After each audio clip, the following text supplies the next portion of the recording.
organisms eating other organisms by killing them, and even some scientists call these earliest predators carnivores, as if what they were doing was indeed devouring meat. These first acts of predation, many researchers agree, held great consequences for life on Earth.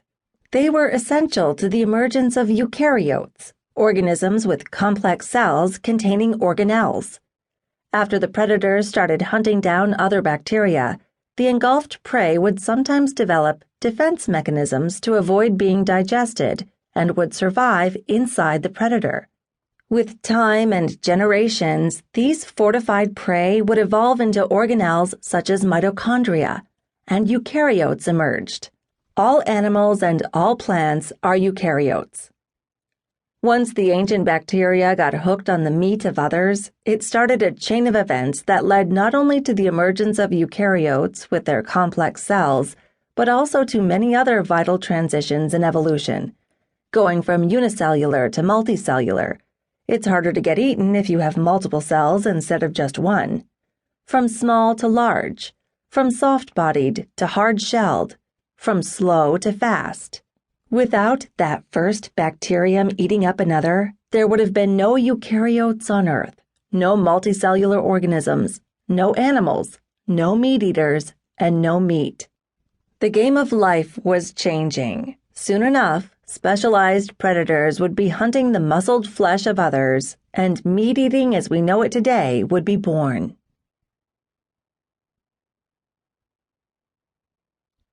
In the warm oceans of late Precambrian Earth, sometime around 550 million years ago, one of the first true carnivores began eating meat.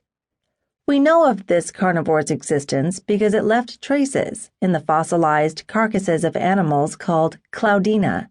But this ancient predation couldn't be further from the primal scene we might imagine of a shark-like predator in hot pursuit of a dolphin-like victim. Although we still don't know the identity of this Precambrian carnivore, it almost certainly wouldn't have done much damage to a modern human. It was probably rather small, about 0.02 inch long, like a short grain of rice, and instead of ripping its prey apart with a mouthful of sharp teeth, it bored holes into it. The prey wasn't exactly fleeing in terror, either. Cloudina was an anemone, a coral-like animal, and formed shells that resembled towers made of shot glasses. It lived out its life attached to the bottom of the sea, which is where it met its fate, eaten by a creature that drilled holes as thin as an average human hair into its shells. This may not sound much like carnivorous behavior. Still, if we define a carnivore, after Encyclopedia Britannica, as an animal whose diet consists of other animals, then the predator of Cloudina most likely fits the bill. But was there even any actual meat to be eaten on a Cloudina? After all, an anemone doesn't look much like a sirloin steak. Although the word meat is usually understood to mean the edible parts of an animal, the most important component of meat is skeletal muscle, muscles that we can contract voluntarily, as opposed to heart muscle and the smooth muscles that make up blood vessels, the bladder, or the uterus.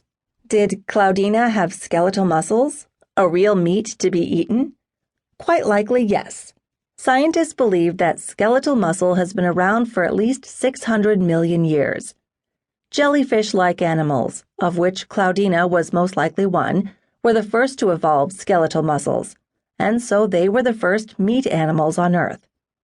Of course, how that meat would have tasted remains a mystery, but it would have probably been a bit similar to modern anemones, which are eaten in Chinese and Spanish cuisines, and which, according to one present-day food blogger, taste like a hybrid of pork and veggies with a fishy aftertaste.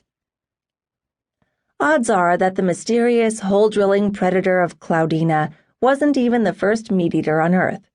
But it was the first meat-eater whose traces we have found so far, even though we still have no idea what it might have looked like. The first carnivores that we can actually identify appear later. One of those earliest meat-eaters still exists today and is known as the penis worm. Disturbing as the name may seem, if you search the web for images of these animals,